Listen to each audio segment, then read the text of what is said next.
Okay, let's continue with problem solving. So if you were to examine, literature on problem solving, whether you do a Google search or you research or you read books or you talk to people, we often come to the first step in problem solving, and it's usually about problem definition. Okay? Define the problem. Which, of course, is smart, right? We want to be able to get down into the details of what is the problem we're out to solve and make sure it's the right problem to solve. And I think that, to me, is an insight that we should all take into account when we're doing problem solving with a team, especially with a team, personally as well, but especially with a team. We want to really look at, what is the problem really? And so let me tell you a quick story about this computer company. And so this came to me through a friend of mine many years ago. And I'll save names and et cetera for privacy reasons. But I just want you to consider, where's the problem in this scenario, and how can you as a leader get to the source of that problem and solve it? So the story is essentially there was a computer company that had invested in some new software, and the management company was noticing that the team was not really performing very well. They weren't using the software in the way it's really designed. They were having problems with it. There was bugs. They could not figure out how to debug it and get it to work. And these are smart people, generally motivated, smart people. And they just couldn't figure out what was going on. So they called in a consultant to kind of figure out how to get the team motivated to work. And so the consultant comes in, she's talking to the team, and she's asking about the software and about the company and about the systems and about the outcomes and all the different things, right? And so as she's listening to people, this little sort of piece of information kept coming back to her with each person she talked about. And they were saying things about this stupid gate in the garage of the building where people were trying to park their car every morning or leave in the afternoon to go home. And so what she basically discovered is people were saying, look, I've told management so many times to fix the gate, right? And she's like, what do you mean fix the gate? She's like, well, there's this gate that's in the way of us getting in and out of the building every morning or every afternoon, and it gets jammed. And so a lot of times I'm coming into work and I got to get out of my car, especially if it's raining, I got to step through puddles to get to the gate to open up the stupid gate manually so I can get my car in so I can go to work.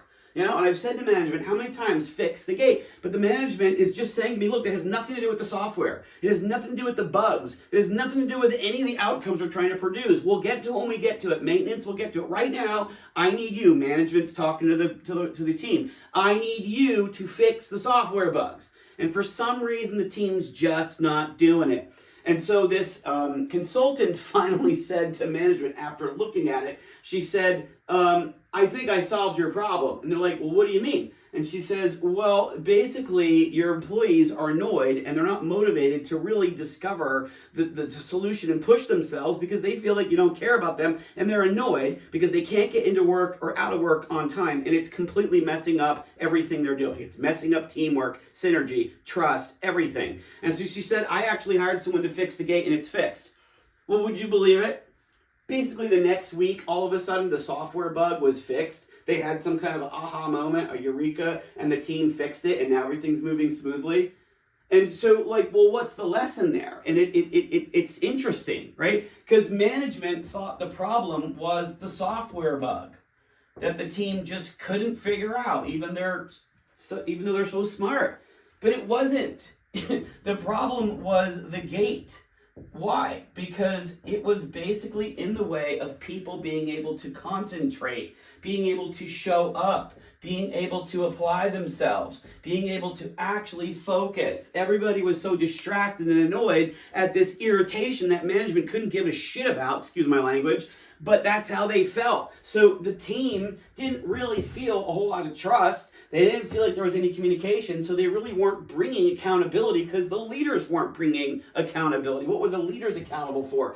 The leaders were accountable for creating the space for the solution to arise in. They were there to make it possible for the team to work at an optimal level. So what you learn is that the problem solving we wanted to do was actually down here in paying attention to what did the team really need to be released from their irritation so they could move forward. And I think it's a really powerful point. So think for yourself, right? In your company, in your team, in your organization, where is the gate? Okay? Where is the gate? Where is there a problem that your team is talking about that you have the power to solve, but you haven't put emphasis on it because it doesn't look like the problem you're out to solve? Because the problem you're out to solve is up here, right? But the problem that needs to be solved is down here. And that is a very powerful lesson in the realm of problem solving, because that's what's going to get people to move. Okay? Remember, at the end of the day, what do you want to do with your team to cause problem solving? You want there to be collaboration, right? You want there to be motivation, right? You want there to be initiative. You want there to be accountability and integrity, right? Well, as a leader, you've got to bring that for your team. You've got to bring accountability and integrity. You've got to bring initiative. And then when you do that, when you really think about what do others need that I can fulfill, and you do it, you're going to see the energy release. And that's when the motivation is going to come. That's when the collaboration is going to come. And that's when the teamwork will be at its optimal for you to be able to actually target problems and solve them. So I think this is a very important point. Where is the problem really? Not what is the problem, where is the problem? And then how can I address that as a leader to make a difference for my team? That's the second lesson for problem solving.